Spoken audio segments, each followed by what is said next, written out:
Welcome back sa ating channel. Naging mainit nga na usapin di umano sa mundo ng social media. Ngayon nga ay talagang lumabas ang totoong kulay ni kuting ng norte na ito. Dahil pati nga si former President Rodrigo Duterte ay talagang gusto niyang kalabanin at gusto niyang pabagsakin.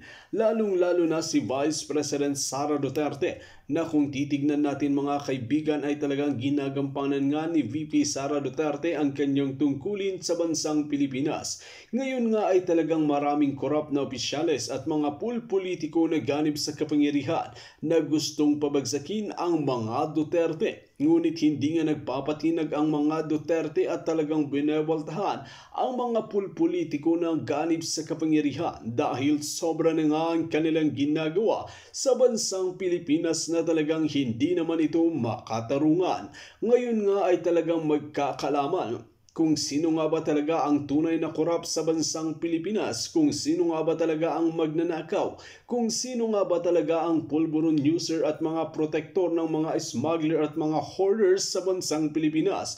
Ngayon nga ay talagang labasan na ng matinding mga ebidensya para pabagsakin ang isa. Dito natin makikita na dapat talagang makita ang mga ebidensya at pruweba para sa ganoon ay maniwala ang taong bayan. Ngunit dito natin makikita, mga kaibigan, itong sikuting ng norte na ito na halos magdadalawang taon nang mag-uupo sa Malacanang ay wala pa rin ginagawa sa bansang Pilipinas kundi patuloy ang pagmahal ng mga bilihin at mas lumulubog pa sa utang ang bansang Pilipinas. Nasaan na ang sinasabi nila na mababayaran ang utang ng bansang Pilipinas? Well mga kaibigan, para nga sa karagdagang impormasyon, panoorin nga natin ang buong video. At kung bago ka lamang sa aking channel, huwag kalimutan i-click ang subscribe button at notification bell para lagi kang updated sa ating mga bagong video. At para sa sulit viewers natin dyan, maraming salamat sa walang sawang pagsuporta. Ipaglaban ang karapatan nila. Subukan yung mga hinayupak kayo.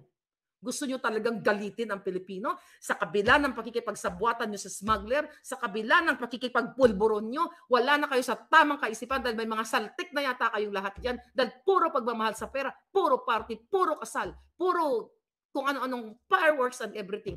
Kick off rally, mga hayawa kayo. Subukan nyo ang Pilipino, makipagsabuatan kayo sa mga traidor na mga banyaga at tignan ko lang kung hindi manindigan ng mga tao kahit sa ibang bansa, kung saan man sila, para ipaglaban nila ang katotohanan, ipaglaban nila ang karapatan nila, ang dugo nila na nananalaytay sa bawat katawan nila bilang isang Pilipino. Subukan mo, Lisa. Hamunin mo ang Pilipino. Ubusin nyo ang pasensya nila. At ang makita nyo, ilulubog kayo lahat sa kangkungang mga ginayupa kayo. Ikaw, Senator Amy, star ka na naman ngayon. Kala ko ba, may power ka pa? Ito ba o naglalaro lang tayo ng patintero dito? Gawin mo ang tama. Tama na ang mga palabas dyan sa Senate. Yung kapatid mo, di ba? Sabi mo, suportado mo ang mga Duterte dahil may utang na loob ka sa kanya. Dahil ang tatay mo ay pinalibing sa libingan ng mga bayani. Walang nagpalibing sa tatay nyo dahil lahat ayaw. Ngunit ang Pangulong Duterte ay inirespeto ang batas, inirespeto ang tatay mo dahil isa siyang sundalo. Ngayon, wala kayong ginagawa. Pagtatraidor, pagtataksil. Ulit, mga kababayan, pambababoy ang ginagawa ni Marcos Jr. Isa siyang tunay na walang balls, tunay na walang bayag ang pinagkakabala ng mga hinayupak, kundi magbayad ng mga trolls, magbayad ng mga manggigipit sa akin, manggigipit sa inyo. Kaya nga sabi ko, ito'y panggigipit sa isang former president.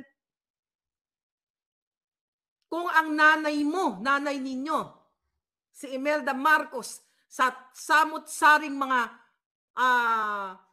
kaso dahil sa pagnanakaw sa kaban ng bayan, nagawa niya ng paraan at ngayon ay hindi ikinulong dahil sa kanyang edad.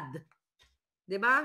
Hindi ako masyado updated sa kaso niya. But anyway, ginawa niyo ng paraan sa damot-sari na ilagay pa sa buong mapa ng mundo na siya ay ganito, ay ganyan. Pero kayo, mga hinayupak kayo, wala kayong utang na loob. Masyado nyong bodulin ang mga Duterte. I'm not saying na utang na loob nyo sa mga Duterte. Utang na loob nyo sa taong bayan. Dahil ang taong bayan, ang mga supporter ng Duterte, ang dahilan kung bakit kayo nandyan, mga yawa mo.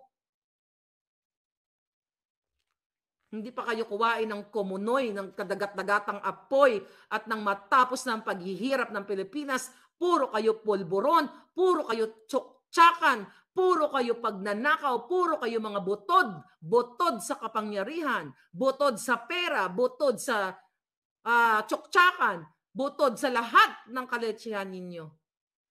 Mga impacto kayo. See that? Kaya Inday Sara, mag-ingat ka. Kailangan, Inday, pagalitan na kita, Day. Okay? Pasensya na. Okay? Kailangan talasan mo. Alam ko matalas ka, but this is just me. Magkaiba tayo, syempre. Kung ako dyan, baka pinag-ano ko na yung mga yan. Pinagkurot ko na yung mga kipay ni Lisa. Kinurot ko na yung kipay ni Lisa at nang makatikim siya ng hagupit ni Maharlika. Nakita nyo? So ito yun. Ito ang expose ko sa inyo. Bago to nangyari, sinabi ko na sa inyo, manghuhula ba ako? Hindi.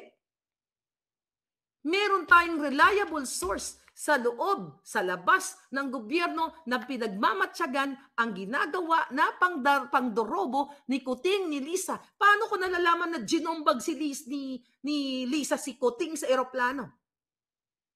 Paano natin nalaman na si Kuting ay sinigaw-sigawan ni Lisa, binato ng folder? Glenchong statement yan. Dahil meron tayong mga tao sa loob na sinasakal. Okay?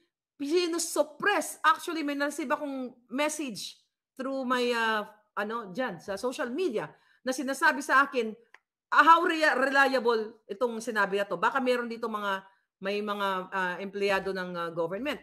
Na ngayon, ang instruction ng gobyerno ni Kuting, ni Liza, na ang Facebook account and social media is logged into the government laptop, government computer. You know what I mean? May Facebook ako, Maharlika, o ikaw, si Bibian, ikaw, Bibian. Si Bibian, nagtatrabaho sa PCO or PCSO, pagpasok mo, or ikaw, Bibian, no, hindi pagpasok mo, 24/7, Bibian, naka-on ang inyong mga Facebook, naka-login, kasi minomonitor ng gobyerno. See that? Kare-receive ko lang. Ng message yon. I don't know kung ilang tao ang ginagawa niyan, pero yan ay kaya kong patunayan na may mga nagme-mensahe sa atin. Ang sabi nga doon sa text message, hanapin ko pa. Sabi doon sa nag-uusap silang magkaibigan. Kunyari si Petra at saka si Maria. Sabi ni Petra kay Maria na nagtatrabaho sa gobyerno, sabi ni Maria, "Oy Petra, wag mo ako i-message tinext niya, wag ka mag-message dito sa sa Facebook kong ito. Doon ka sa isa kong Facebook ganon. Kasi monitored ito ng gobyerno." See that? You confirm kung meron nakakaalam niyan, mga palangga. Okay? I-kumpirma nyo yan. So yan ang nakukuha kong mga reklamo sa aking Facebook account at sa aking email.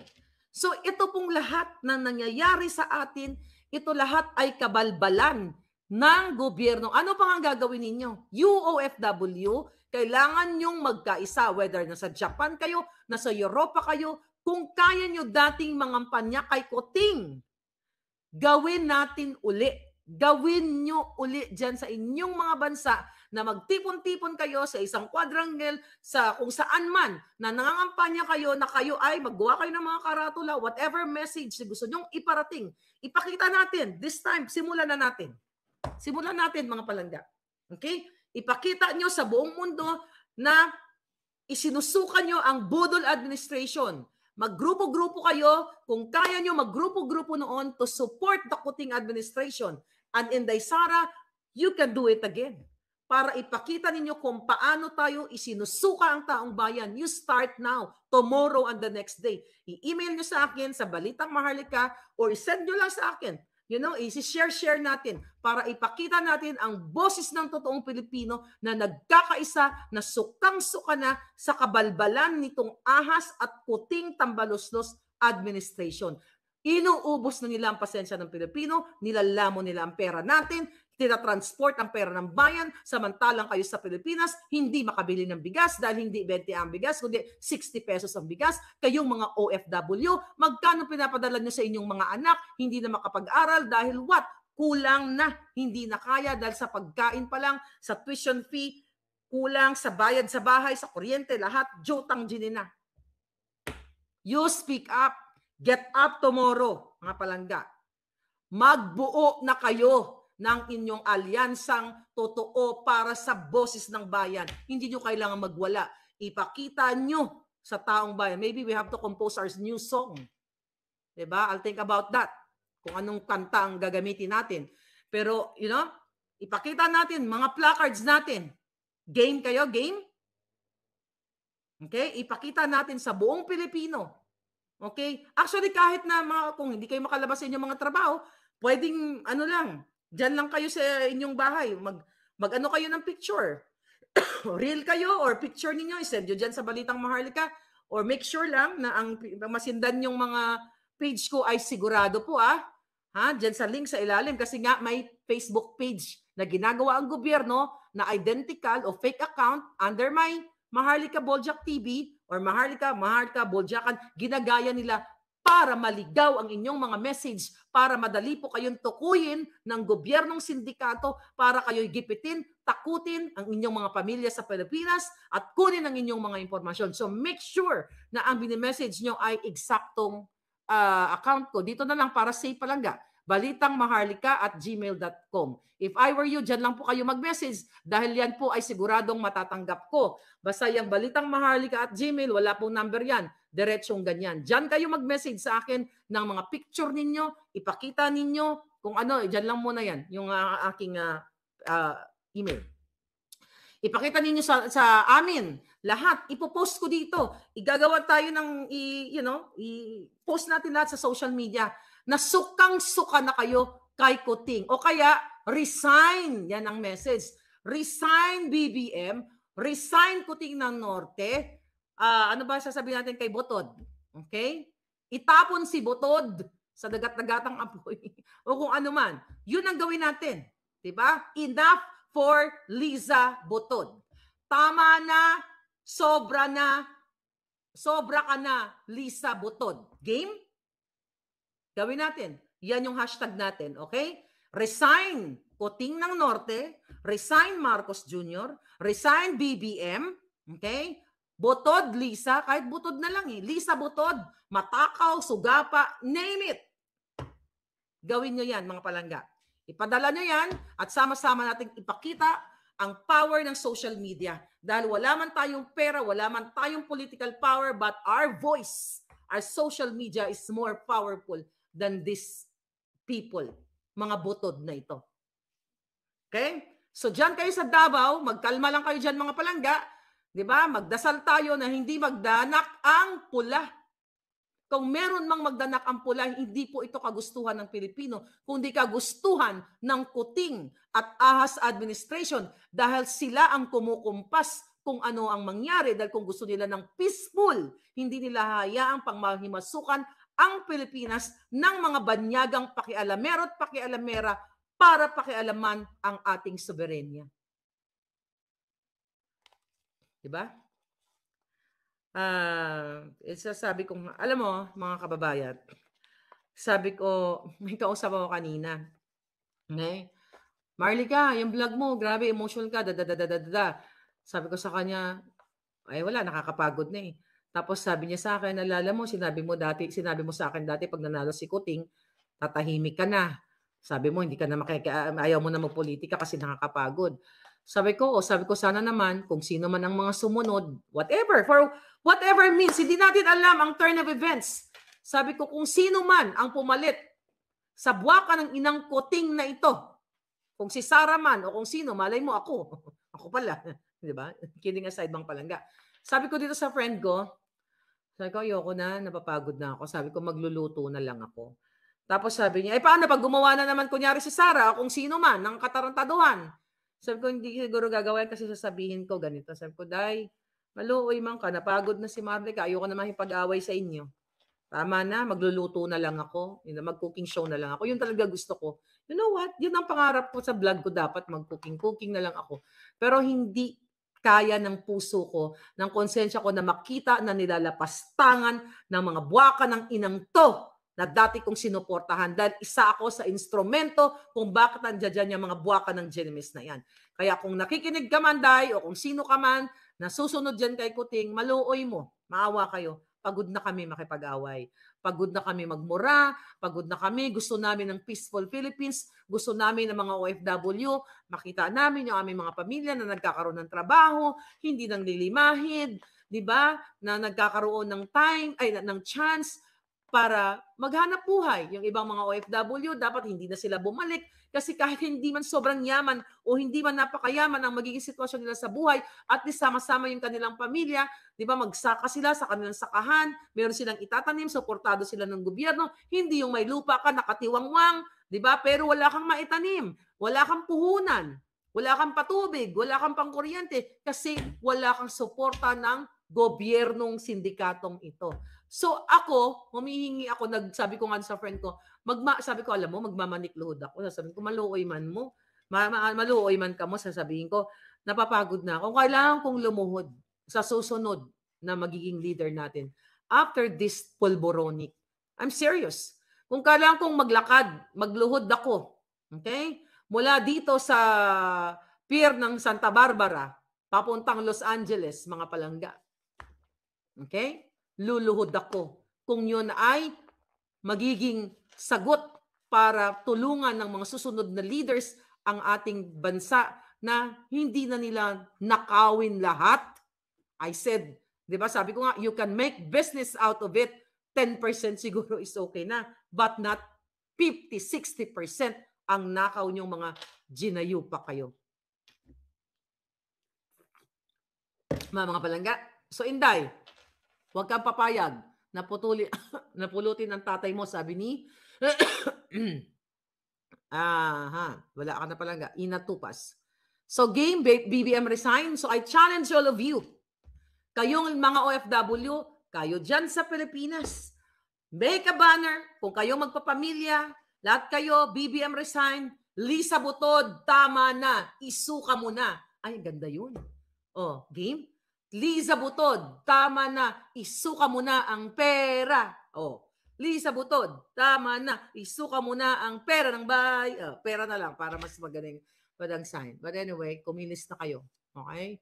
Doon sa mga men in uniform na mga ka-message ko na alam ko, nagre-report kayo sa akin na sukang-suka na kayo kay Kuting, lalo na kay Lisa na nagmamando sa inyo. Mga sir, mga ma'am, tumayo po sana ang inyong mga pototoy. Okay? Tumayo sana ang inyong mga bruskong katawan. Ang inyong mga maalindog na katawan, mga ma'am, mga sir, para sa taong bayan. Dahil akala nyo, yung pagsipsip nyo kay Lisa, forever yan. Pag wala na kayong gamit sa kanya, pwede na kayong gurgurin, pwede na kayong itapon sa bangin. Ganyan yung buwakan ng inang babaeng yan.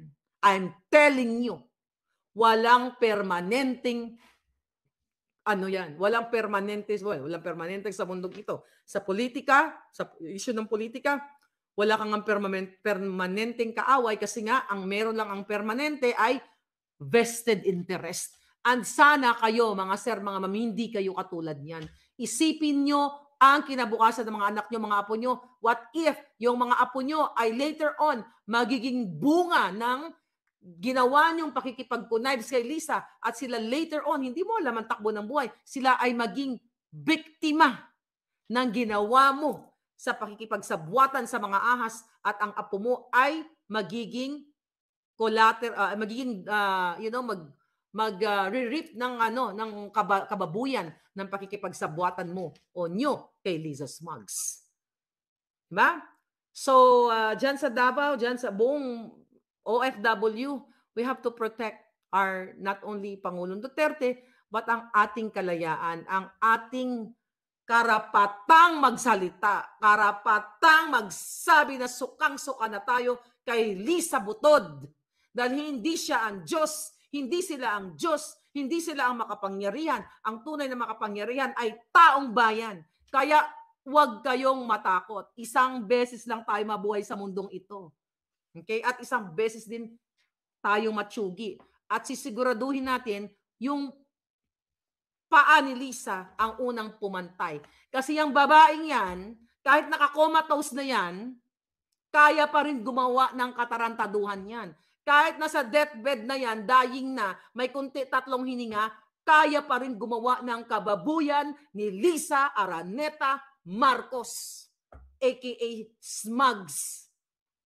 Dahil ang intensyon niya ay budulin tayong lahat, pisatin ang itlog ni Kuting, jombagin si Kuting para maisakatuparan ang pangarap niya sa kanyang anak na si Sandra Chararat.